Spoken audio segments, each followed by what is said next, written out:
Hello बच्चों, IIT JEE maths academy में आप सभी का स्वागत है। उम्मीद करते हैं सभी बच्चे बहुत अच्छे होंगे और सभी की जेईई एडवांस की तैयारी बहुत अच्छे से चल रही होगी और जेईई मेन की तैयारी भी बहुत अच्छे से चल रही होगी। दोनों ही तैयारी, दोनों के लिए आपको अच्छे से प्रिपेयर करना है। आज की इस वीडियो में हम डिस्कस करेंगे हम सिक्वेंशन सीरीज का लेक्चर नंबर 4। ठीक है, और topic covered in this lecture, मतलब इस लेक्चर में हम कौन सा टॉपिक कवर करने वाले हैं। पहला टॉपिक तो मैं कवर करूंगा arithmetic mean between two numbers. दो नंबर्स के बीच में अर्थमेटिक मीन क्या होता है उसको कवर करने वाले हैं बच्चे। ठीक है, उसके बाद में कुछ प्रॉब्लम्स भी लेंगे। देन उसके बाद हम डिस्कस करेंगे n arithmetic means inserted between two numbers. अगर दो नंबर्स के बीच में अगर एन अर्थमेटिक मीन इंसर्ट किए जाते हैं, देन ये वाला टॉपिक हम डिस्कस करेंगे। उसके बाद में रिलेटेड प्रॉब्लम्स, जो भी संबंधित प्रॉब्लम्स हैं इस चैप्टर से ना, इस टॉपिक से संबंधित प्रॉब्लम्स हैं उनको डिस्कस करने वाले हैं। और साथ में जेई एडवांस के जो प्रीवियस ईयर की प्रॉब्लम्स हैं रिलेटेड टू दिस टॉपिक, उन सभी प्रॉब्लम्स को हम यहाँ पर डिस्कस करने वाले हैं। ठीक है बच्चों, ना तो टॉपिक को स्टार्ट किया जाए। तो पहला हम सीखते हैं arithmetic mean between two numbers. ठीक है, दो नंबर्स के बीच का अर्थमेटिक मीन क्या होता है। ठीक है, अर्थमेटिक मीन, सुनिए, let let a comma B comma c are in AP. अगर ये एपी में है तो then b is called arithmetic mean of a and c. B को हम क्या बोलते हैं, ए और सी का अर्थमेटिक मीन कहते हैं। मतलब अगर तीन नंबर्स अगर एपी में अगर आ रहे हैं हमारे पास में, तो जो बीच वाला नंबर होता है मिडिल नंबर, उसको हम क्या बोलते हैं, अर्थमेटिक मीन कहते हैं। ऑफ रिमेनिंग नंबर ए और सी का अर्थमेटिक मीन कहते हैं। अच्छा, एक और बात आपको हमेशा ध्यान रखना चाहिए, इफ अगर a comma B comma c in AP, अगर ये तीनों नंबर अगर एपी में है, तो यहां से हम एक कंडीशन ये बोल सकते हैं कि बी इज इक्वल टू कितना आएगा, a plus C upon two आएगा। ठीक है, बहुत ही आसानी से हम इसको प्रूव भी कर सकते हैं। प्रूव कैसे करेंगे, अगर तीन नंबर्स अगर एपी में है तो यहाँ से अपने कॉमन डिफरेंस निकाला और कॉमन डिफरेंस इन दोनों टर्म्स से हम निकालते हैं तो कितना आ जाएगा, बराबर आएगा। नाउ इसको मैं लिख सकता हूँ two b is equal to a plus c. Now यहाँ से जब आगे कैलकुलेट करेंगे तो बी का वैल्यू कितना आ जाएगा, ए प्लस सी बाई टू आ जाएगा। ठीक बच्चों, आपको मतलब थ्योरी वाला पार्ट तो क्लियर हुआ कि arithmetic mean between two numbers है ना। अगर दो नंबर्स है उनके बीच का अगर अर्थमेटिक मीन लिखना है मुझे तो ठीक है, तो आसानी से हम ऐसे लिख सकते हैं ना। नाउ अब आप नोट करके कुछ पॉइंट समझिए। पहला पॉइंट तो थ्योरी का आपको ये ध्यान रखना चाहिए कि arithmetic mean of to numbers, अगर आपको दो नंबर्स का अर्थमेटिक मीन लिखना है, ठीक है, और वो नंबर्स हम मान लेते हैं कि एक नंबर ए है और दूसरा नंबर बी है, तो कितना आ जाएगा arithmetic mean, a plus b by two ना। इस बात का आपको ध्यान रखना है। सेकंड पॉइंट और आप याद रखिए थ्योरी का कि arithmetic mean of n numbers, अब एन नंबर्स हम ले लेते हैं, एक नंबर ए1 है, एक नंबर ए2 है, एक नंबर ए3 है, डॉट डॉट एन नंबर्स, इनका आपको अर्थमेटिक मीन लिखना है। तो अर्थमेटिक मीन कितना आ जाएगा, सबका सम और सबका विकास है ना, सबका साथ सबका विकास है ना। तो सबका सम अपॉन में क्या आएगा, नंबर ऑफ टर्म्स आएगा ना। वो तो नहीं आएगा सबका विकास होगा है ना, वो तो आएगा मतलब मेहनत करने से आएगा ना। चलो ठीक है, तो arithmetic mean of n numbers अगर मुझे लिखना है तो arithmetic mean of n numbers क्या जाएगा, सभी नंबर्स का सम करेंगे, अपॉन में हम क्या करेंगे, टोटल नंबर ऑफ टर्म्स करेंगे। अच्छा, इस बात का एक ध्यान रखिए, एक्चुअली ये कुछ भी नहीं है, एक मैथमेटिकल टर्म है जिसे हम एवरेज कहते हैं। आप लोग एवरेज जानते हो, हाँ एवरेज जानते हैं सभी है ना। क्या होता है, सभी नंबर्स का सम upon total number of terms लिखा हुआ है। अब देखो कुछ ज्ञान की बात है, आप यहाँ समझ लीजिए कि ज्ञान की बात क्या है कि बच्चों के मन में हमेशा एक भ्रम होता है कि भैया ये टॉपिक हम यहाँ पढ़ रहे हैं तो ये सभी नंबर्स एपी में हैं, बट ऐसा कोई जरूरी नहीं है। मतलब इट इज नॉट नेसेसरी ना टू बी इन एपी। ये क्या बात बोल दी सर आपने ना, बहुत ही बढ़िया बात है ना, कि ये नंबर्स का एपी में होना कोई जरूरी नहीं है। एक्चुअली अर्थमेटिक मीन एक अपने आप में एक टर्म है जो मैथमेटिकली डिफाइंड है, उसका मीनिंग ये होता है सभी नंबर्स का सम अपॉन में एन है ना। ठीक है, ये अर्थमेटिक मीन है ना ऑफ एन नंबर्स, इस तरह से ना। तो अगर एपी में हो भी सकती है और नहीं भी हो सकती, इसका एपी से कोई खास मतलब नहीं है ना। हम तो ये वाली heading arithmetic mean of n numbers मतलब एवरेज ऑफ एन नंबर्स, इस तरह से आप ज्यादा इजीली समझ पाएंगे ना। ठीक है, बात आपको क्लियर हो गई। जैसे मान लो मैं आपसे पूछूं भाई अर्थमेटिक मीन आप बताओ, एक नंबर आपने 2 ले लिया, एक नंबर 3 ले लिया, एक नंबर 5 ले लिया, देखो एपी में तो है ही नहीं ये नंबर। अगर ये नंबर एपी में नहीं है तो इनका अर्थमेटिक मीन कैलकुलेट कर सकते हैं क्या? हाँ, अर्थमेटिक मीन तो हमेशा ही कैलकुलेट किया जा सकता है। 2 + 3 + 5 अपॉन में कितना आ जाएगा? 3 आ जाएगा। तो यहां से कितना आ गया? 10/3, ये आंसर आया। ठीक है, एक सेकेंड बच्चों। ठीक है ना।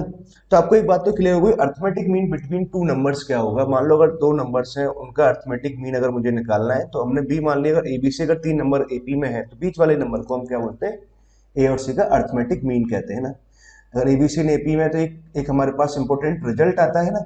इस रिजल्ट को आपको हमेशा ध्यान रखना चाहिए बच्चे। जरूर एक बात आप समझ लो ना इस बात को, जैसे आपको ये सेंटेंस अगर दिखाई दे जाए, ये सेंटेंस मतलब ये वाला सेंटेंस कि एबीसी आर इन एपी, तो एबीसी आर इन एपी, तो भैया आपके कान चमक जाने चाहिए। कान चमक जाने मतलब खड़े हो जाने चाहिए कान, है ना।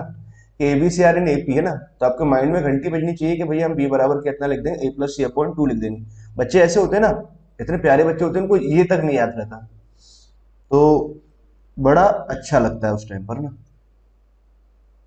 उल्टा कहेंगे बड़ा बुरा लगता है। चलो, arithmetic mean between two numbers आपने यहां तक सीख लिया ना। ना आगे हम इसमें एक प्रॉब्लम लेते हैं और फिर आगे बढ़ते हैं ना। एक प्रॉब्लम ये है, if log 2 base 3 log of 2 power x - 5 base 3 comma log of 2 power x - 7/2 और base 3 आर इन एपी। अगर 3 नंबर से एपी में है तो क्वेश्चन है फाइंड एक्स का वैल्यू फाइंड आउट करना है। ठीक है, तो बहुत ही आसान प्रॉब्लम है, कहीं भी कोई डिफिकल्टी नहीं है। 3 नंबर अगर एपी में है तो हमें क्या मालूम चलना चाहिए? 2b = कितना आ जाएगा? A + C आ जाएगा ना। तो 2 टाइम्स ऑफ, हम क्या लिख देंगे? लॉग ऑफ 3 यहाँ लिखा, 2 power x - 5 = A + C। ये नंबर ए हो जाएगा, ये नंबर अपना सी की तरह बिहेव करेगा ना। कंप्लीट है। तो log 2 base 3 और log 3 2 power x - 7/2 ना, ऐसे कुछ लिखा हुआ। अब इसको सिंप्लीफाई करना, तो अब देखा जाए तो देखो एक बात आप समझो बच्चों, मैं हमेशा आप लोगों को ये बात कहता रहता हूँ और हमेशा कहता भी रहूंगा कि जैसे आप इसको बात के मान लो एपी का जो चैप्टर का योगदान था ना, कंट्रीब्यूशन था, एक्चुअली वो इसी स्टेप तक था। इसके बाद देखो चैप्टर का रोल खत्म हो गया। अब तो यहाँ पे ये जैसे आपने लिखा ना चैप्टर का रोल खत्म, इसके बाद तो क्या बचा? सिंपली कैलकुलेशंस और लॉगरिथमिक की कुछ प्रॉपर्टीज वगैरह लगी, मतलब लॉग वाला पार्ट आ गया और सिंपली कैलकुलेशंस आ गए ना। आई होप मेरी बात समझ गए ना। यहाँ देखो क्या लिखा हुआ, लॉग एम और लॉग एन लिखा हुआ, तो यहाँ फॉर्मूला लगा देंगे लॉग एम इंटू एन का, है ना। तो 2 power x × 7/2 हमने यहाँ लिख लिया ना। ठीक बात है। एक और काम करते हैं कि 2 power x को t मान लेता हूँ। ले 2 power x = t मान लिया ना। तो अब क्या रहेगा? तो 2 तो यहाँ लिखा हुआ है, लॉग ऑफ, इसको मैं लिख देता हूँ t - 5, बेस में 3 लिखा हुआ है। ठीक है, लॉग ऑफ बेस 3 है और यहाँ आ जाएगा 2t - 7 आ गया ना। ना उसको आप सिंप्लीफाई करते हैं तो 2 को तो यहाँ ले आएंगे, लॉग भी हटा देंगे। आगे जब आप सिंप्लीफाई कराएंगे तो भैया ये क्या बन जाएगा? t - 5 का होल स्क्वायर, तो यहाँ से आ गया। ठीक है, और यहाँ से कितना आ जाएगा? 2t - 7 यहाँ से आया। अच्छा ध्यान से देखो तो भैया t में क्वाड्रेटिक बनेगा, t² यहाँ से आएगा, माइनस का 10t इधर लेके आएंगे तो -12t यहाँ से आ जाएगा, 25 यहाँ पर बनेगा। 25 में हम 7 ऐड कर देंगे, कितना आ जाएगा हमारे पास में? 32 आ जाएगा। दैट इक्वल्स टू कितना आ गया? 0 आ गया ना। ठीक है, तो अब देखो टी में हमारे पास क्वाड्रेटिक बन गया, तो ऐड करने पे हमारे पास कितना आना चाहिए? 32 आना चाहिए। तो 8 × 4 कर दें, तो टी का वैल्यू यहाँ से कितना आ जाएगा? 8। इसके जो फैक्टर्स आएंगे, एक तो 8 और 4, ऐड करने पे कितना आ रहा है? 12 आ गया, और सब्ट्रैक्ट करने पर, सॉरी मल्टीप्लाई करने पे कितना है? 32 आया। तो टी का वैल्यू कितना आ जाएगा? t - 4 और t - 8 कराएंगे तो टी का वैल्यू 4 आ जाएगा और टी का वैल्यू यहाँ से 8 आ जाएगा। ठीक है, तो दो वैल्यूज हमारे पास आ गई। अब देखो बात करते हैं, ये तो हमारे पास टी की वैल्यूज आई, बट मुझे निकालना क्या था? एक्स की वैल्यूज कैलकुलेट करना था। ना तो अब x की वैल्यूज की बात करते हैं। तो t का वैल्यू हमने पुट कर दिया 2 power x is equal to कितना आ रहा 4, या फिर 2 power x is equal to कितना आ जाएगा 8 आ जाएगा। अब देखो यहाँ से जब बेस को कंपेयर कराएंगे 2 स्क्वायर लिखा तो x का वैल्यू 2 आया, यहाँ से x का वैल्यू कितना आ जाएगा 3 आ जाएगा। ठीक है, अब देखो आपको एक बात और ध्यान रखना है। क्या बात ध्यान रखनी है भैया, आपने क्या है लॉग के अंदर कैलकुलेशंस कर रहे हो, तो लॉग के अंदर जो कैलकुलेशंस कर रहे हो तो दोनों वैल्यू सेटिस्फाई करेंगे या एक ही वैल्यू सेटिस्फाई करेगी ना, ये देखना बहुत जरूरी है, क्योंकि ये तो लॉगरिथमिक इक्वेशंस को आपने सॉल्व किया है ना इनडायरेक्ट वे में। तो अब देखो x का वैल्यू हम 2 यहाँ पुट कराते हैं, तो 2 पुट करने पे कितना बन रहा है 4 बना रहा। 4 माइनस 5 तो सेटिस्फाई नहीं कर रहा, मतलब ये वाली वैल्यू तो एक्सेप्टेबल नहीं रहेगी। सिर्फ और x की वैल्यू कितना आ जाएगा 3 है ना, ये सेटिस्फाई कर जाएगा ना। तो x का वैल्यू कितना है, सिर्फ और सिर्फ 3 आएगा। तो दैट्स इज आंसर। क्लियर है बच्चों, आई होप आपको यहाँ तक की बात अच्छे ढंग से समझ में आई है ना। ना आगे मूव करते हैं, नेक्स्ट टॉपिक चलते हैं, नेक्स्ट हेडिंग है ना। नेक्स्ट हेडिंग क्या रहेगा, n arithmetic means, n arithmetic means between two numbers. अगर दो नंबर्स के बीच में आपको एन अर्थमेटिक मीन्स के बारे में बात करनी है। मान लेते हैं कि let a and b are two numbers, हमारे पास ए और बी दो नंबर्स है ना, and there are n numbers,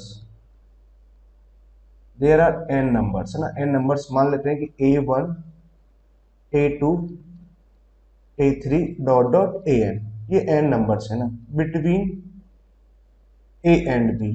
या फिर कहें कि ए और बी के बीच में एन नंबर्स को इंसर्ट किया हमने such that they are in AP, वो सभी के सभी किसमें एपी में है। Then A1 A2 A3 dot dot AN called arithmetic means an arithmetic means है ना बिटवीन ए एंड बी है ना। ओके बच्चों, देखो डेफिनेशन वाला पार्ट समझिए आप ध्यान से। मान लो कि हमारे पास में दो नंबर है, एक नंबर ए है और एक नंबर बी है। इन दो नंबर्स के बीच में आपने एन नंबर्स को इंसर्ट किया, ठीक है, सच दैट कि वो सारे नंबर्स मिलकर के एक एपी बना रहे हैं। तो जो एन नंबर्स आपने जो इंसर्ट किए ना, उन नंबर्स को हम क्या बोलते हैं, n arithmetic means between two numbers कहते हैं। बात समझ में आ गई आपको, बहुत ही बढ़िया ना, बहुत अच्छे ना। तो हमारे पास में अगर एन नंबर्स, सॉरी दो नंबर्स के बीच में अगर हम एन नंबर्स को इंसर्ट कर रहे हैं, वैसे मान लेते हैं कि दो नंबर हमारे पास में, एक नंबर ए है और एक नंबर बी है, इनके बीच में मैंने एन नंबर्स को इंसर्ट किया और एन नंबर्स को अगर इंसर्ट कर रहे हैं तो ध्यान क्या देना है कि इस तरह से इंसर्ट हुए कि such that they are in AP, are in AP है ना, ठीक है, एपी में है। ठीक है, तो इन सभी नंबर्स को हम क्या बोलते हैं, एन अर्थमेटिक मीन्स कहते हैं between a and b. Clear है ना, यहां तक की बात आपको समझ में आई ना। अब मुझे करना क्या है, ए और बी का value, sorry A1 A2 A3 सबकी वैल्यूज को फाइंड आउट करना है ना। ठीक है, तो A1 का वैल्यू फाइंड आउट करना है, A2 का वैल्यू फाइंड आउट करना है, A3 का वैल्यू फाइंड आउट करना है, सभी एपी में है, तो हम इजीली निकाल सकते हैं। अच्छा एक बात आप समझिए, ये क्या लिखा हुआ है, इस एपी का फर्स्ट टर्म है। इसकी अगर बात करें तो ये क्या लिखा हुआ है, इस एपी का सेकेंड टर्म। इस टर्म की अगर बात की जाए तो ये क्या लिखा हुआ है, इस एपी का थर्ड टर्म लिखा हुआ है। और इस टर्म के बारे में बात करें तो ये एपी का क्या है, फोर्थ टर्म है ना। इतनी बात तो आपको समझ में आई। मतलब अगर मैं फर्स्ट A1 के बारे में अगर बात करें तो A1 क्या है, सेकंड टर्म है, तो इसको मैं क्या लिख सकता हूँ, A plus common difference D मान लेते हैं तो A प्लस डी आ जाएगा।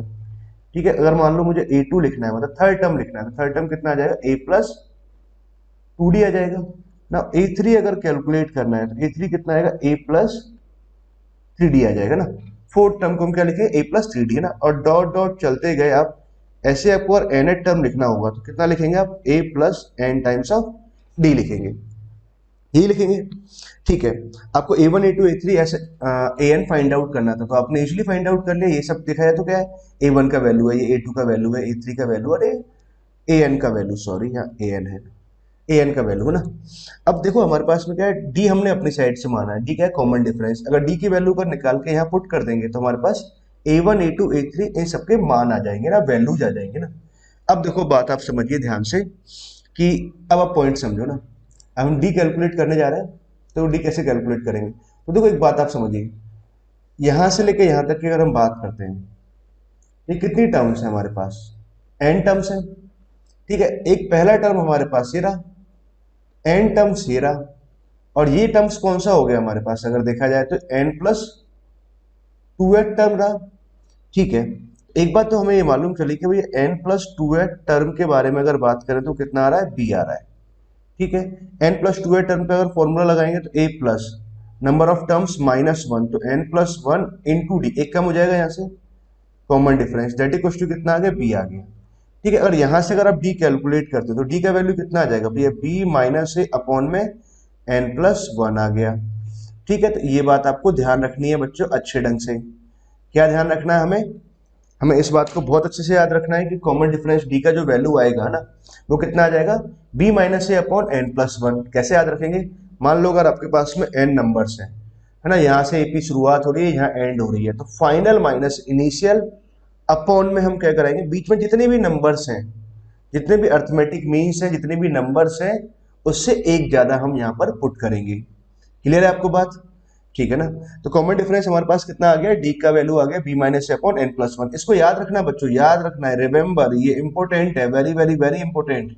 ये आपको काम भी आएगा ना, कैसे काम आएगा वो हम धीरे धीरे समझ लेंगे, बट अभी तो आप इतनी बात याद रखो बेटा, याद रखो, याद रखोगे तो काम आएगा ना, याद ही नहीं रहेगा तो कहाँ काम आएगा ना। चलो अब बात को आगे समझते हैं ना। अब एक और बात हम समझते हैं ना, फंडामेंटल पॉइंट, मजेदार पॉइंट, तो इसको समझते हैं ना। अब देखिए ए वन हमारे पास में क्या आ गया, कॉमन डिफरेंस डी का वैल्यू हमने निकाल दिया, फर्स्ट टर्म ए पता है, बस इसमें डी ऐड कर दो, ए वन का वैल्यू निकल आया, इसमें डी ऐड कर देंगे तो ए टू का वैल्यू निकल आएगा ना, ऐसे हम सिमिलरली निकाल सकते हैं। तो अब देखो ए का वैल्यू पता है, डी का वैल्यू पता है, तो ए वन मालूम है, ए टू मालूम है, ए थ्री मालूम, सभी का वैल्यू हम आसानी से निकाल सकते हैं ना। ठीक है, तो पहला पॉइंट तो आपने ये सीखा कि अगर दो नंबर्स हैं उनके बीच में अगर एन अर्थमेटिक मीन अगर इंसर्ट किए जाएं तो उसका वैल्यू हम कैसे निकाल सकते हैं, बहुत ही आसान होता है ना। पहला काम क्या करो, आप कॉमन डिफरेंस डी निकालो, बी माइनस से upon n plus one, common difference निकाल दिया। अब फर्स्ट टर्म में आप डी जोड़ दो तो ये आ जाएगा ए वन, इसमें डी जोड़ दो तो ये टर्म आ जाएगा, इसमें डी जोड़ देंगे तो ये टर्म आ जाएगा। ऐसे याद रखो, या फिर यहां से समझ लो, ए वन का वैल्यू कितना आएगा, a plus d, a two का value a plus two d, symmetry, two है तो टू, थ्री है तो थ्री, है ना। चलो समझ गए आप लोग बात को ना। ना अब आपको एक और नेक्स्ट लेवल का पॉइंट समझते हैं ना, थ्योरी में यहाँ तक तो मैं क्या है ऑलमोस्ट क्लियर हो गया पॉइंट, है ना। अब देखो एक बात आप समझिए, ए यहाँ पर लिखा है, अपने डी का वैल्यू पुट किया, तो डी का वैल्यू कितना आ रहा है, बी माइनस ए अपॉन में एन प्लस वन आया। ठीक है ना, आपने एलसीएम लिया, तो एलसीएम जब मैं लूंगा तो कितना आ जाएगा, एन ए यहाँ से आएगा, प्लस का ए माइनस का ए कैंसिल हुआ, और यहाँ बी आगे अपॉन में कितना आ गया, एन प्लस वन आया। ठीक है, बात क्लियर है ना, कहीं कोई समस्या नहीं है ना। A plus two times of common difference लिखते हैं, तो कॉमन डिफरेंस कितना आ रहा है हमारे पास, बी माइनस ए अपॉन में एन प्लस वन आया। अब देखो, अब ध्यान से बात समझिए, तो यहाँ टर्म कितना आ जाएगा, मल्टीप्लाई कराएंगे तो एन ए यहाँ से आएगा, प्लस का ए आ रहा है और माइनस का टू ए आ रहा है, कितना होगा, माइनस का ए। तो आपने ए कॉमन ले लिया, तो ये अंदर तो क्या बचा है, इसे एन माइनस वन का टर्म बचा, और यहाँ ए प्लस साइन ऑफ, यहाँ कितना आ जाएगा, two times of b, LCM लेने के बाद में ना, अपॉन में कितना आ रहा है, एन प्लस वन आ रहा है। हाँ, बात समझ के आ गई ना, बात समझ में आ गई ना, यहाँ तक तो कहीं कोई समस्या नहीं है ना। तीसरे टर्म की अगर बात करें तो a plus two times of, sorry three times of B minus a upon में अगर मैं एन प्लस वन अगर यहाँ लिखते हैं तो इसका वैल्यू कितना आ जाएगा। अब देखो मल्टीप्लाई कराएंगे तो एन ए आ गया, ठीक है, तो ए तो कॉमन आ ही गया। अब देखो, अब बात समझो, एन यहाँ पर हमने कॉमन ले लिया, एन ए है ना, तो यहाँ से हमारे पास बना प्लस का ए और माइनस का थ्री ए, कितना आ जाएगा, माइनस का टू ए, तो क्या ए कॉमन ले लिया तो माइनस टू आ गया, प्लस साइन ऑफ यहाँ कितना आ जाएगा, three times of b, upon में यहाँ कितना आ जाएगा, एन प्लस वन आ जाएगा। क्लियर है ना, डॉट डॉट डॉट, अगर हम आगे चलते जाए ना, a plus of N D अगर आपको लिखना है तो सिमिलरली आप लिख सकते हैं a plus n d, n times of d का वैल्यू कितना है, बी माइनस ए अपॉन में एन प्लस वन, ऐसे कुछ है ना। आपने एलसीएम लिया, एन ए का टर्म यहाँ से आएगा और माइनस का एन ए यहाँ से कैंसिल हो गया, प्लस का ए, मतलब यहाँ से तो प्लस का ए बचा, एन टाइम्स ऑफ बी बचा, अपॉन में यहाँ कितना आ रहा है, एन प्लस वन आ रहा है ना। काम की बात ये है, समझने वाली बात हो ना। अब देखो, आप पॉइंट समझिए ध्यान से, बहुत अच्छे से बात को समझो। ये पॉइंट तो मतलब सभी देखो, a one a two a three सभी ऐसे निकाल सकते हैं, अगर डी आपको मालूम चल गया तो a one a two a three निकालना अब कोई बड़ी बात नहीं रहती। अब आपको याद क्या रखना चाहिए ना, मेरे हिसाब से याद रखना चाहिए आपको ना, याद रखने से क्या थोड़ा सा आसान हो जाएगा चीजें। अच्छा, आप इस वाली टर्म को और इस वाली टर्म में आप देखें, कोई सिमेट्री अगर देखें तो सिमेट्री क्या बन रहा है, सिमेट्री ये बन रहा है बच्चों, ये थोड़ा रफ हो जाए, हाँ देखो यहाँ A1 लिखा है, तो यहाँ देखो 1 इंटू बी लिखा हुआ है ना, ठीक है। यहाँ अगर A2 लिखा हुआ है तो यहाँ क्या लिखा है आपने 2 इंटू बी, ठीक है। सिमेट्री समझना, A3 अगर हमने यहाँ लिखा है तो यहाँ क्या लिखा हुआ है 3 इंटू बी लिखा हुआ है, ऐसा लिखा हुआ है, सही बात है ना। अब देखो काम की बात क्या है, यहाँ तो 1 इंटू बी आ गया, 2 है तो 2 भी आ गया, 3 है तो 3 भी आ गया। नीचे सभी जगह अगर देखें तो n+1 n+1 n+1 आ रहा है, कहीं कोई समस्या नहीं है ना, ठीक है। यहाँ तक की बात तो क्लियर हुई।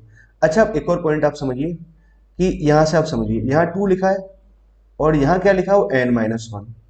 समझना क्या है आप लोगों को, कलर मैं दूसरा लेता हूँ, ब्लू की जगह ग्रीन ले लेते हैं, हाँ ग्रीन लेके चलते हैं। अच्छा इन दोनों का सम ध्यान से देखो कितना आ रहा है n+1, जो नीचे लिखा हुआ वही सम आ रहा है ना।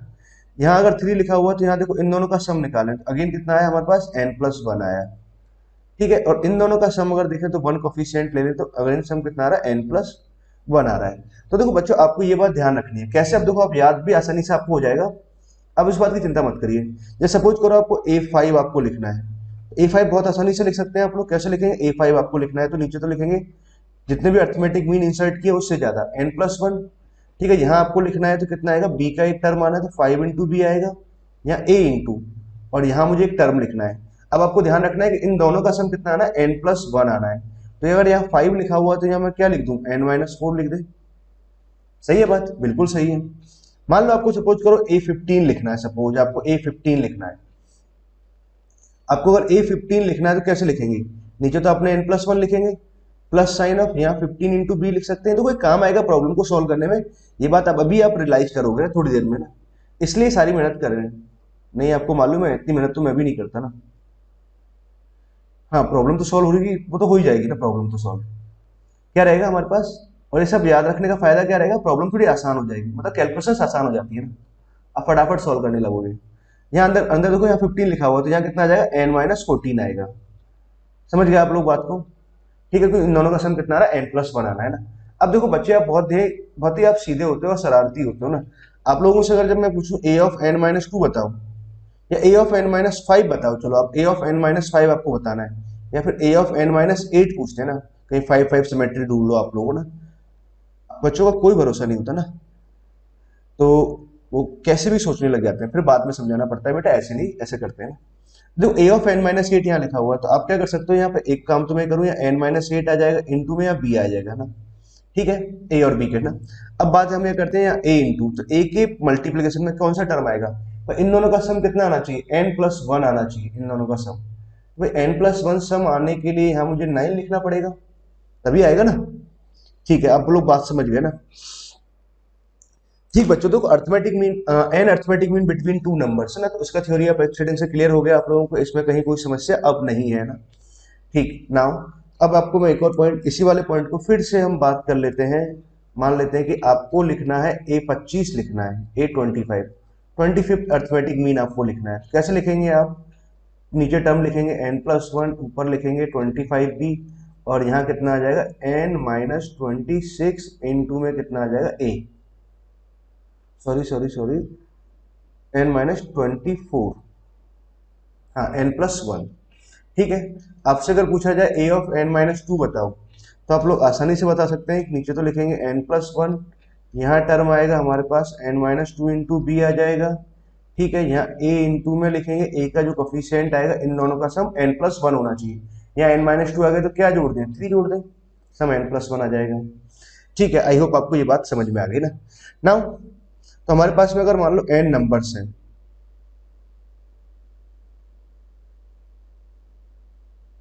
अगर n नंबर्स हैं उनके बीच में अगर मुझे अर्थमेटिक मीन लिखना है ना, तो हम बहुत आसानी से, सॉरी क्या बोल रहे हैं, सॉरी अगर दो नंबर्स है ना, दो नंबर्स के बीच में n अर्थमेटिक मीन आपको लिखना है तो हम बहुत ही आसानी से लिख सकते हैं, प्रोसीजर्स मालूम है ना। अब आपने इसमें एक पॉइंट और समझिए, नोट करके एक पॉइंट और हमें याद रखना है कि अगर मान लो कि दो नंबर्स हैं, इनके बीच में अगर n अर्थमेटिक मीन्स है a1 a2 a3 a4 dot dot an और b, n अर्थमेटिक मीन्स ये है, और आपको करना क्या है, इन सभी नंबर्स का आपको करना क्या है, सम फाइंड आउट करना है। तो a1 plus A2 plus A3 plus A4 plus sign dot dot AN।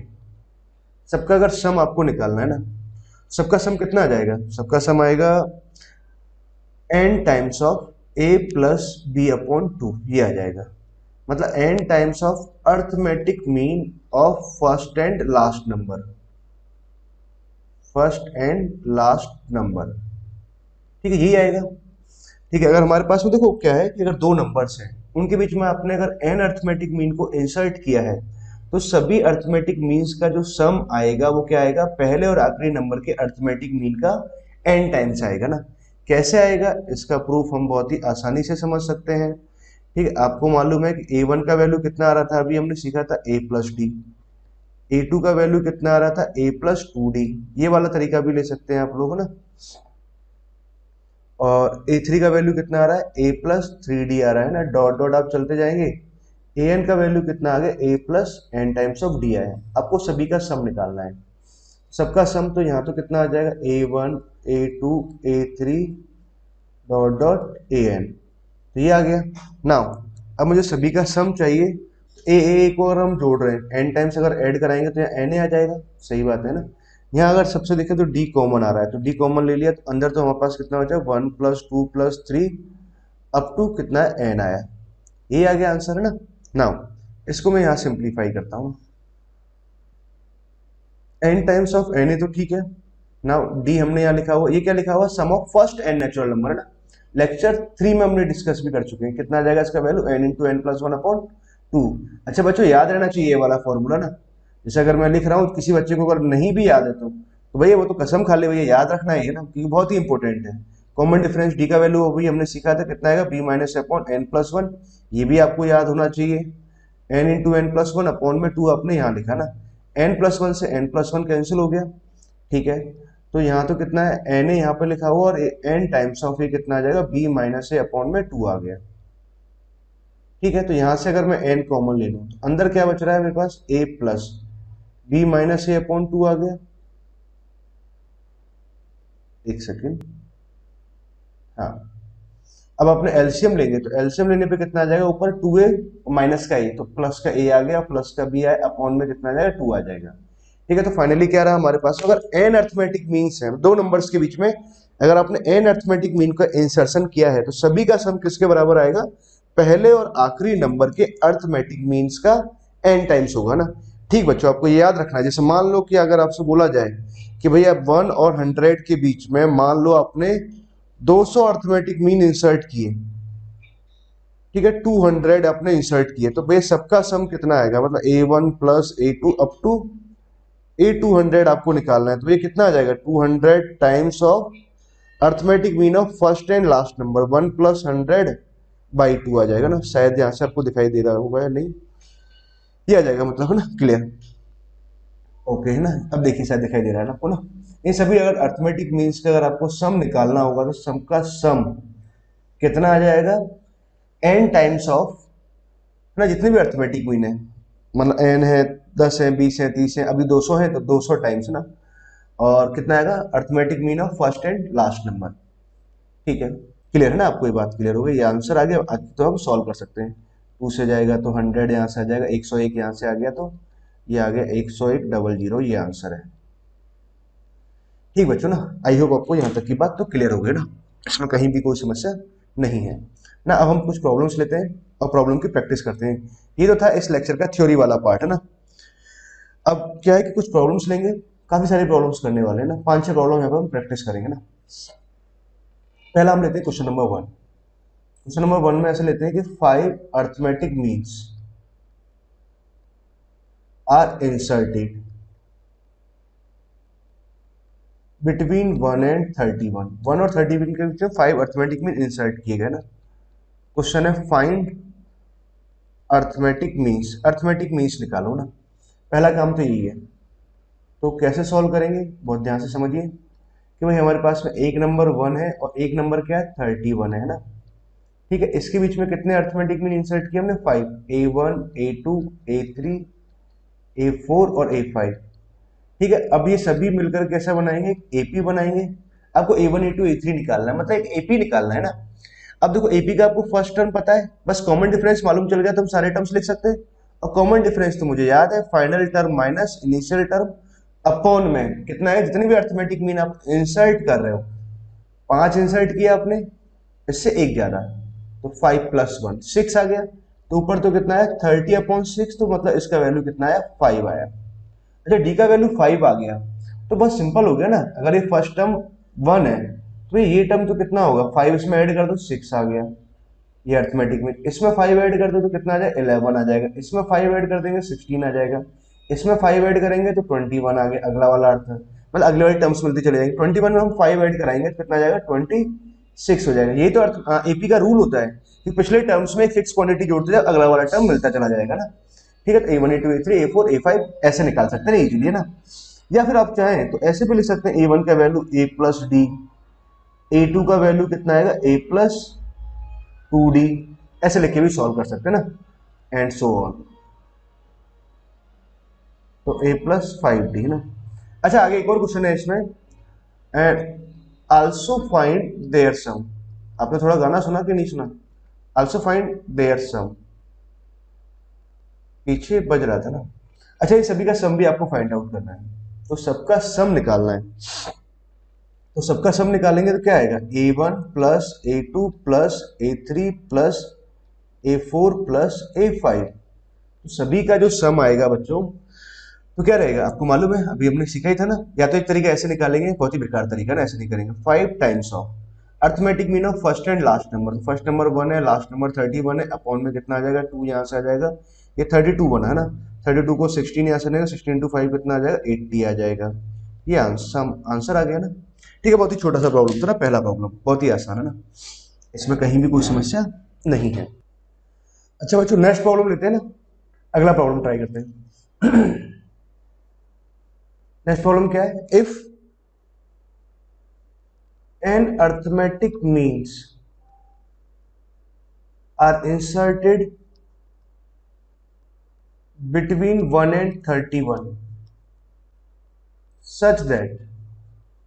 such that ratio of 7th AM and n-1th AM is 5:9, ये गिवन है। ठीक है, क्वेश्चन है find value of n, n का value में फाइंड आउट करना है। ठीक है बच्चों, नाउ कैसे सॉल्व करेंगे, देखो बहुत ही बढ़िया और आसान सा प्रॉब्लम है। सॉरी क्या गिवन है हमारे पास 1 और 31, दो नंबर हमारे पास गिवन है। इसके बीच में कितने अर्थमेटिक मीन इंसर्ट किए हमने, एन अर्थमेटिक मीन इंसर्ट हुए, A1 A2 A3 dot dot AN, n arithmetic mean है। नाउ आपको क्या बोला गया है कि A7 और AN-1th अर्थमेटिक मीन, इसका जो रेशियो है वो कितना गिवन है 5:9 गिवन है। ठीक है, ये गिवन है, आपको करना क्या है एन का वैल्यू फाइंड आउट करना है। अच्छा बच्चों एक बात समझो, आप A7 को आप डायरेक्ट लिख सकते हैं, A7 का वैल्यू कितना आएगा, हाँ बहुत ही आसानी से लिख सकते हैं। A7 हम कैसे लिखते थे, यहाँ नीचे तो लिखते हैं n+1, ठीक है, प्लस में हम क्या लिखेंगे 7 × b यहाँ लिखते हैं, और फिर यहाँ a ऐसे लिखते हैं, और a कितना आ जाएगा, यहाँ पे दोनों का सम n+1 होना चाहिए, तो यहाँ हम क्या लिखेंगे n-6 ऐसे लिख दें। A7 को हम इस तरह से लिख सकते हैं। अच्छा a of n-1 अगर मुझे लिखना है तो कैसे लिखेंगे, a of n-1 हम लिखेंगे n+1, तो यहाँ आ जाएगा प्लस साइन ऑफ, यहाँ कितना आएगा n-1 × b आएगा। ठीक, a और b का वैल्यू कितना आ रहा है, a का वैल्यू 1 है अभी के हिसाब से, और b का वैल्यू कितना है 31 है ना, और यहाँ a × और यहाँ कितना आना है सब n+1 आना है, तो n-1 तो यहाँ लिखा हुआ है, तो कितना लिख दें यहाँ पर 2 लिख दें, n+1 आ गया सब। ठीक है ना, दोनों की वैल्यूज को हम यहाँ पुट कर देते हैं। ठीक है, तो A7 का वैल्यू तो कितना आ गया, फिर से लिख लेते हैं कैसे हमने तरीका सीखा था, n+1 तो हम यहाँ लिखेंगे plus sign of 7 × b, b का वैल्यू कितना आ रहा है 31। ठीक है, नाउ a का वैल्यू कितना 1 है, और यहाँ पर इन दोनों का सम n+1 होना चाहिए, तो यहाँ n-6 लिख लेते हैं। ठीक है, तो A7 का वैल्यू हमने ये लिखा अपॉन a of n-1 का वैल्यू लिखने हैं, तो बहुत ही आसानी से लिख सकते हैं, n+1 तो हमने यहाँ लिखा। अब ऊपर क्या टर्म आएगा n-1 × b, b का वैल्यू कितना आ रहा है 31, तो ये आ गया इनटू में सॉरी प्लस, यहाँ पर a का जो मल्टीप्लिकेशन में आएगा तो कितना आ जाएगा 2 आ जाएगा। ठीक है, तो ये बात हमें क्लियर हो गई, तो हमने दोनों की वैल्यूज को पुट कर दिया, 5:9 इतना आ गया ना। ना आगे अगर सिंप्लीफाई करें n+1 से, तो n+1 कैंसिल हो गया, कहीं कोई समस्या नहीं है, 7 को 31 से आप मल्टीप्लाई कराओगे तो कितना आ जाएगा 7 यहाँ से आ जाएगा और 7 या 21, तो 217 यहाँ से आया है ना, n-6 यहाँ लिखा हुआ है। अरे 217 तो यहाँ हो गया, इसको हम डायरेक्टली लिख देते हैं। तो यहाँ से कितना आ जाएगा, 217 -6 करेंगे तो कितना आ गया, 211 आ गया, 211। ठीक है, और n का वैल्यू कितना आ गया, यहाँ पर n ही आ गया ना, ये तो अपॉन में अगर टर्म समझे ना, तो यहाँ से कितना आ जाएगा 31n, तो यहाँ से आ गया -31 और प्लस का 2 कितना हो जाएगा -29, यहाँ से आ गया, दैट इक्वल्स टू कितना लिखा हुआ 5/n लिखा हुआ है ना। इसको आगे सिंप्लीफाई करते हैं यहाँ पर। ठीक है, अब आगे सिंप्लीफाई कैसे करेंगे, क्रॉस मल्टीप्लाई करते हैं, तो 9 को इधर मल्टीप्लाई कराएंगे तो 9n तो इधर बनेगा, 9 को 211 से मल्टीप्लाई कराएंगे तो कितना आ जाएगा, 9 इंटू 9 यहाँ पर आ जाएगा, 18 यहाँ आ गया, दैट इक्वल टू कितना आ जाएगा, 5 का मल्टीप्लिकेशन करते हैं तो 5, तो यहाँ से आया 15 यहाँ बनेगा, और यहाँ पर n का टर्म आ गया ना। 5 को हम 29 से मल्टीप्लाई कराएंगे कितना आ जाएगा, -145 आए, हाँ 145, 30 को 5 से मल्टीप्लाई किया तो 150 और 5 माइनस कर दिया तो 145 आया ना। ठीक है, इस वाले पार्ट को इधर लेके जाते हैं तो 155 में से 9 को सब्ट्रैक्ट कराते हैं, कितना आ जाएगा 146 n आ गया। यहाँ तक की बात तो क्लियर हुई ना। इसको इधर लेके जाते हैं, ऐड करते हैं। ओके, 1899 में पहले आप 100 जोड़ो तो कितना आ जाएगा, 1999 आ गया, 1999 में आपने 45 और जोड़ा तो कितना आ जाएगा, 244 आ जाएगा, 244 यहाँ से आया ना। n का वैल्यू अगर लिखा जाए कितना आ जाएगा 2046, तो यहाँ सॉरी 2044 यहाँ से आया, अपॉन में कितना आ जाएगा 146 यहाँ से आ जाएगा। ठीक है ना, इसको सिंप्लीफाई करते हैं, इसको डिवाइड लगाते हैं, 2 से डिवाइड लगाते हैं, 2 से 7 यहाँ आया, 3 यहाँ पर आ जाएगा, 2 से अब डिवाइड लगाएंगे तो कितना आ जाएगा 10 यहाँ पर आ जाएगा, 2 यहाँ पर आ गए ना, 73 को ना। अब इससे आप जब डिवाइड लगाओ तो फाइनली कितना आएगा 14 आएगा। ठीक है, एन का वैल्यू क्या आंसर आया, एन का वैल्यू कितना आ जाएगा 14 आएगा ना। क्लियर है बच्चों, आई होप आपको सेकंड नंबर का जो प्रॉब्लम है ये आपको अच्छे ढंग से क्लियर है ना, कहीं भी इस प्रॉब्लम में कोई भी दिक्कत नहीं है। अच्छा एक बात आप समझिए, इस वाली प्रॉब्लम में अगर आपको देखो ये वाला जो फॉर्मूला है ना, जो अभी हमने ट्रिक से सीखा था, जो हमने ये वाला पॉइंट सीखा था ना अभी इससे पहले थ्योरी में, अगर आपको ये वाला पॉइंट पता है तो आपके लिए क्या है, प्रॉब्लम को सॉल्व करना थोड़ा स्मूथनेस हो जाती है ना। अगर आपको याद रहता है तो अच्छी बात है, नहीं अगर याद रहता है तो देखो आप क्या करोगे, पहले बेसिकली आप A7 निकालोगे जिसमें थोड़ी बहुत मेहनत आप लगाओगे ना, फिर आप A of n-1 निकालोगे जिसमें थोड़ी सी मेहनत लगेगी, और देन जाकर के आप प्रॉब्लम को सॉल्व कर पाएंगे ना। ठीक बच्चों, नाउ हमने क्या किया, 2 प्रॉब्लम सॉल्व कर ली ना, दिस इज क्वेश्चन नंबर 2 ना। आगे हम मूव करते हैं और प्रॉब्लम्स लेते हैं, नेक्स्ट प्रॉब्लम सॉल्व करते हैं ना, थर्ड प्रॉब्लम सॉल्व कर रहे हैं ना। If 6 arithmetic means A1, A2, A3, A4, A5, A6 are inserted between two conjugative numbers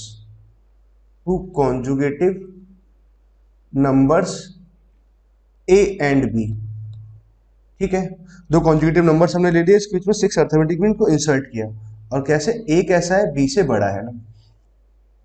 ठीक है, नाउ इफ कंडीशन क्या दे रखा है, आगे दे रखा है A1 square minus A2 square plus A3 square minus of A4 square plus sign of A5 square minus of A6 square equal to कैसा है, एक प्राइम नंबर, ये एक प्राइम नंबर है।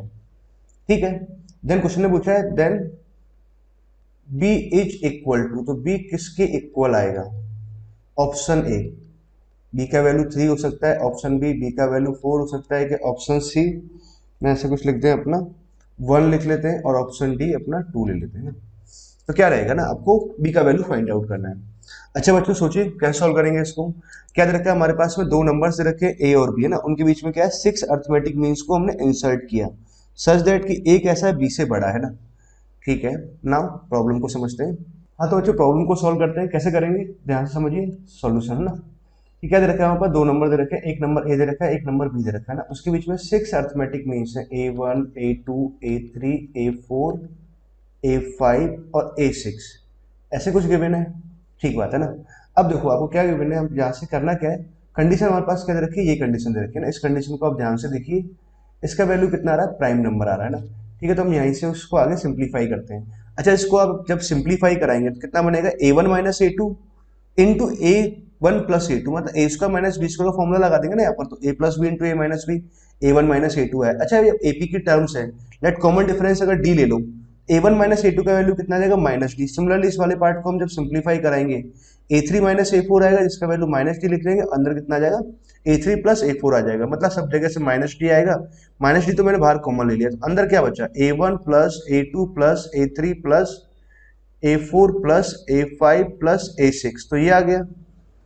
ठीक है, और इसका जो वैल्यू है वो कितना आ रहा है प्राइम नंबर आ रहा है ना। नाउ अब इस बात को आप समझिए आगे, माइनस ऑफ डी, डी का वैल्यू हम कितना लिख देंगे, आखिरी term, last term minus first term, final term minus initial term, upon में जितने भी हमारे पास अर्थमेटिक मीन आ रहा है उससे एक ज्यादा 7 है ना, ये हमने डी का वैल्यू सीखा ही था।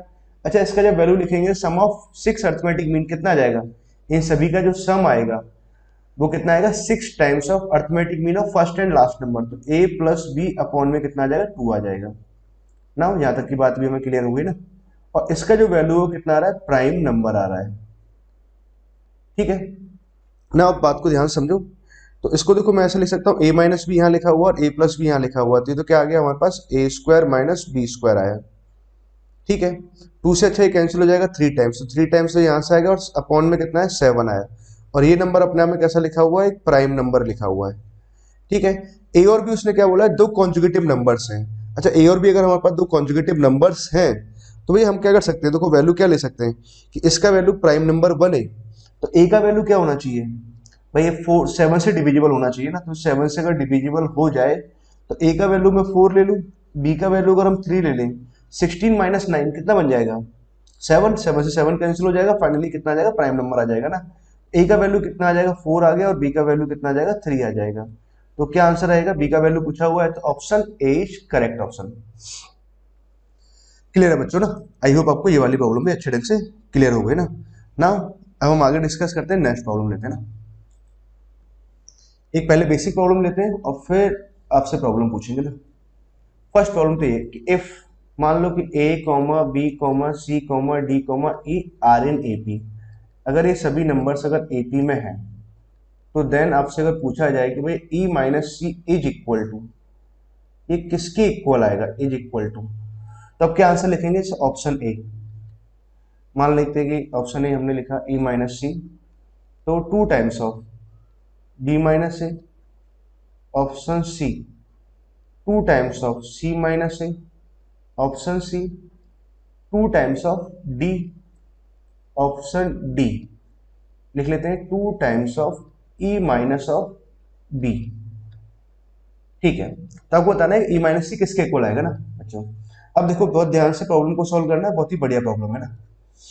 ओके, कैसे सॉल्व करेंगे, देखो मैं आपको बताता हूँ, जैसे सॉल्व करने के से कई सारे तरीके हो सकते हैं, बट आपको मैं बढ़िया तरीका बताता हूँ ना। देखो पहले तो आप एक बात सीखिए, अभी आपने एक बात ये क्या सीखी थी, अगर मान लो कि दो नंबर्स है हमारे पास ए और बी है ना, उसके बीच में एन नंबर्स है। अभी आपने यहाँ से एक पॉइंट सीखा था, अगर ये सभी नंबर्स एपी में हैं तो देखो आप यहाँ से अभी पॉइंट समझिए, आपने कॉमन डिफरेंस डी निकालना सीखा था, कितना आया था फाइनल माइनस इनिशियल अपॉन में कितना है एन प्लस 1 आया, यही था। अच्छा, इस फॉर्मूले को मैं थोड़ा सा मॉडिफाई करके ऐसे लिखता हूँ, बी माइनस से इक्वल टू कितना आ जाएगा एन प्लस 1 इंटू डी।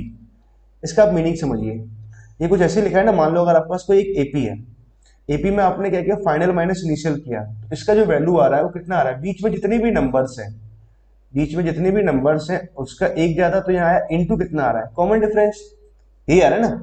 अब देखो इसमें आपसे क्या पूछा गया है, हमसे पूछा गया है ई माइनस सी, मतलब ई और सी का डिफरेंस पूछा हुआ है। ई माइनस सी का जो डिफरेंस आएगा, बीच में कितने नंबर्स आ रहे हैं, एक ही नंबर आ रहा है, तो उससे एक ज्यादा 2 टाइम्स ऑफ कॉमन डिफरेंस के बराबर आएगा ये बात तो। ठीक है, अगर ये 2 टाइम्स ऑफ कॉमन डिफरेंस लिखा हुआ तो देखो पहला पहला ऑप्शन ही देखो, बी माइनस ए कॉमन डिफरेंस है। ठीक है, पहला ऑप्शन सही हो गया। दूसरा आएगा क्या, सी माइनस ए, नहीं आ सकता ना, ये नहीं चलेगा, सी भी नहीं चलने वाला और डी भी नहीं चलने वाला, तो एक ही ऑप्शन सही है। 2 टाइम्स ऑफ डी भी नहीं होगा और 2 टाइम्स ऑफ ई माइनस भी ना, ये भी नहीं चलेगा ना, कोई भी नहीं आएगा। आई होप बच्चों आपको ये वाला प्रॉब्लम भी ढंग से क्लियर हो गया ना। ना एक और प्रॉब्लम और प्रैक्टिस करते हैं, देन फिर अपन इस वाले लेक्चर को फिनिश करेंगे ना। ठीक है, एक प्रॉब्लम लिखिए, प्रॉब्लम क्या है, if A B C D are 4, if A comma B comma C comma D are 4 distinct real number, ठीक है, ये दे रखा है एंड आर इन एपी, और ये सभी कैसे एपी में है। एंड साथ में कंडीशन में दे रखा है 2 times of A minus B plus sign of x times of B minus c का whole square plus sign of C minus a का whole cube is equal to 2 times of A minus d plus sine b minus c का whole square plus sign of C minus D का whole cube.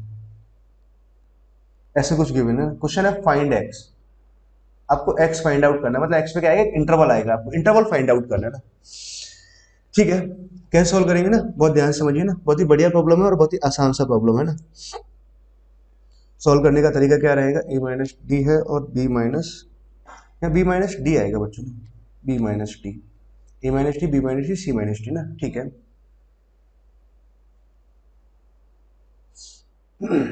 Okay बच्चों, देखो solve करने का तरीका समझिए, कैसे सॉल्व करेंगे। पहले तो आप प्रॉब्लम को अपने एंड पे ट्राई करो, देन सीधा सॉल्यूशन। क्वेश्चन में क्या गिवन है कि A B C D are in AP, ये सब एपी में है। ठीक है, अब देखो हर टर्म का डिफरेंस लिखा हुआ है ना कुछ इस तरह से। लेट मान लेते हैं कि इस वाली सीक्वेंस का एपी का कॉमन डिफरेंस में कैपिटल डी ले लेता हूँ। ठीक है, स्मॉल डी तो इसने यूज कर लिया ना। अब आप पॉइंट समझो, तो हम यहां से क्या लिख सकते हैं, 2 टाइम्स ऑफ ए माइनस में तो कितना जाएगा, minus times of common difference कुछ ऐसे आ गया, plus times of X into B minus भी कितना लिखा हुआ, कॉमन डिफरेंस लिखा हुआ है, माइनस डी का होल स्क्वायर कितना हो जाएगा, प्लस का डी स्क्वायर आ जाएगा ना। ठीक है, सी माइनस ए की बात करें तो सी माइनस ए कुछ ऐसे लिखा, इन दोनों का जो वैल्यू आएगा वो कितना आएगा, 2 टाइम्स ऑफ कॉमन डिफरेंस। तो 2 टाइम्स ऑफ कॉमन डिफरेंस हमने इतना लिखा और आगे कितना जाएगा, होल क्यूब। ठीक है, now 2 times of A minus D मुझे लिखना है, मतलब ए में से डी को सब्ट्रैक्ट करें तो डी माइनस ए का वैल्यू कितना आएगा, 3 टाइम्स ऑफ कॉमन डिफरेंस आएगा, इसका वैल्यू कितना आ जाएगा, minus 3 times of common difference ये आ गया। ठीक है, बी माइनस डी अगर मुझे लिखना है, बी में से डी को सब्ट्रैक्ट करना है तो डी माइनस में तो कितना आ जाएगा, 2 टाइम्स ऑफ कॉमन डिफरेंस। तो 2 times of common difference negative आएगा तो पॉजिटिव होकर के, चलो अभी नेगेटिव लिखते हैं, माइनस 2d का होल स्क्वायर।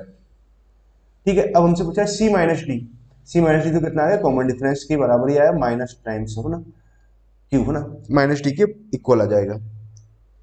क्लियर है, नाउ अब यहाँ से बात समझते हैं। अब जो क्वेश्चन में क्या गिवन है, इसको आगे जब सिंप्लीफाई कराएंगे तो माइनस ऑफ 2d तो हमने यहाँ से लिखा, plus sign of x D square यहाँ से लिख लेते हैं, 8d³ तो यहाँ से आ गया। ठीक है, माइनस ऑफ 6d यहाँ से आ जाएगा, प्लस का साइन यहाँ से कितना आ जाएगा, 4d² हमने यहाँ लिख दिया ना। उसके बाद में माइनस ऑफ d³ कुछ ऐसे लिखते हैं। अच्छा, इस वाले पॉइंट समझो, एक डी तो कॉमन आ रहा है, कैंसिल कर देते हैं एक डी तो। ठीक है, अब डी का वैल्यू 0 हो सकता है क्या, बिल्कुल नहीं हो सकता, एबीसीडी कैसा है, 4 डिस्टिंक्ट रियल नंबर है, तो डी का वैल्यू जो आएगा वो कैसा आएगा, वो 0 नहीं आएगा, कॉमन डिफरेंस। ठीक है, तो बचा क्या हमारे पास में, माइनस ऑफ 2 तो हमने यहाँ लिखा, plus sign of x times of D यहाँ से आ गया, प्लस 8 टाइम्स ऑफ d² आ जाएगा, now that equals to minus of 6 plus sign of 4d यहाँ से लिखा, माइनस ऑफ d²।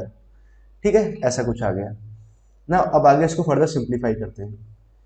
एक काम करते हैं, d² टर्म को एक साथ लिखते हैं, तो कितना आ जाएगा, 8d² और माइनस d² तो यहाँ से आया तो 9 ऑफ d², तो ऐसे कुछ आ जाएगा, 4d यहाँ लिखा और d यहाँ पे लिखा है, तो d की टर्म को एक साथ लिखा, d हमने यहाँ से कॉमन लिया तो x माइनस 4 यहाँ से आ गया। ठीक है, माइनस 6 को मैं इस साइड लेके जाता हूँ, माइनस 6 यहाँ लिखा हुआ है ए माइनस डी ना। ठीक है, तो इस तरह लेके जाएंगे तो कितना आ जाएगा, प्लस का 4 हो जाएगा, दैट इक्वल्स टू कितना है, 0। नाउ अब बात आप समझिए, क्या दे रखा है उसने, यहाँ तक हमारे पास डी में ऐसी कंडीशन आ गई ना। क्वेश्चन में पूछा है एक्स के लिए क्या इंटरवल रहेगा ना, हमें एक्स फाइंड आउट करना है, फाइंड एक्स मतलब आंसर आएगा इन टर्म्स ऑफ इंटरवल। अब देखो बात आप समझो, डी में क्या लिखा हुआ, क्वाड्रेटिक, जैसे मैंने आपको बताया ना, कभी भी अगर क्वाड्रेटिक आए थोड़ा रिलैक्स हो जाए करो, तो क्वाड्रेटिक को लेकर के हमें बहुत सारी बातें पता रहता है। अच्छा, क्वाड्रेटिक को लेकर कैसे, अब देखो यहाँ पे डी कैसा है, एबीसीडी 4 डिस्टिंक्ट रियल नंबर है, तो इसका मतलब कॉमन डिफरेंस डी निकालेंगे तो वो भी अपने आप में कैसा होगा, एक रियल नंबर होगा। ठीक है, अगर ये रियल नंबर है तो यहां से हम ये बोल सकते हैं कि जब क्वाड्रेटिक डी का वैल्यू आप लिखेंगे ना, minus B plus minus under root of b² minus 4ac, ऐसे करके आप लिखेंगे, अपॉन में कितना है, 2 टाइम्स ऑफ ए, सीधी धराचार्य जब फॉर्मूला लगाएंगे, अगर डी रियल है तो भैया b² माइनस 4ac का वैल्यू कैसा होना चाहिए, ग्रेटर देन इक्वल टू 0 होना चाहिए। इट मीन की b² minus 4ac that must भी कैसा होना चाहिए, ग्रेटर देन इक्वल टू 0 होना चाहिए ना। अब इसको सिंप्लीफाई करते हैं, b का मतलब कितना आ गया, x माइनस 4 का होल स्क्वायर माइनस ऑफ 4, ए का वैल्यू कितना आ रहा है हमारे पास, 9 आ गया ना, और सी का वैल्यू कितना आ रहा है, 4 आ रहा है, तो b उसका माइनस 4ac कैसा होना चाहिए, greater than equal to zero होना चाहिए ना। इस वाले पार्ट को अगर सिंप्लीफाई करें तो x माइनस फोर का होल स्क्वायर तो यहाँ लिखा हुआ है, इसको मैं क्या लिख सकता हूँ, थ्री का स्क्वायर और इसको फोर का स्क्वायर लिख सकते हैं। थ्री इंटू फोर अगर लिखेंगे तो कितना है, माइनस ऑफ ट्वेल्व का स्क्वायर लिख देता हूँ ना, ये ट्वेल्व का स्क्वायर आ जाएगा, ग्रेटर देन इक्वल टू कितना है, जीरो आ गया ना। उसके अगर आप फैक्टर करेंगे तो a प्लस भी आ जाएगा, तो a प्लस भी तो कितना आ गया, a x minus four plus twelve, तो x प्लस एट तो यहाँ से आ गया ना। दूसरा कितना आएगा, a माइनस बी, तो माइनस फोर माइनस ट्वेल्व कराएंगे कितना है, x माइनस सिक्सटीन, ये आ जाएगा, that is greater than equal to zero. ठीक है, x अब क्या है, ये वाला इनक्वालिटी है ना, ये greater than equal to zero होना चाहिए, तो यहाँ से x का वैल्यू क्या आएगा, x होना चाहिए 16 के इक्वल या उससे बड़ा, या फिर x कैसा आएगा, माइनस एट के इक्वल होगा या उससे छोटा होगा, ये आंसर आएगा।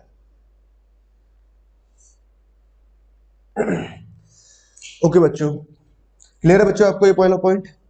ओके ठीक बच्चों, देखो आज का जो लेक्चर था ना, लेक्चर नंबर अपना first second third fourth lecture था शायद ना। तो इस लेक्चर में देखो हमने सारी बातें कुछ कुछ पॉइंट सीखे हुए थे। हमने क्या सीखा था इस लेक्चर में, सीखा था arithmetic mean of two number सीखा था। अ, अगर दो नंबर से उनके बीच में एन अर्थमेटिक मीन अगर इंसर्ट कराए जाए ना, तो उसके बारे में हमने डिटेल थ्योरी को सीखा था। देन हमने कंसर्न जो प्रॉब्लम्स थी उनको हमने यहाँ पे सॉल्व किया हुआ है। ओके बच्चों, थैंक यू।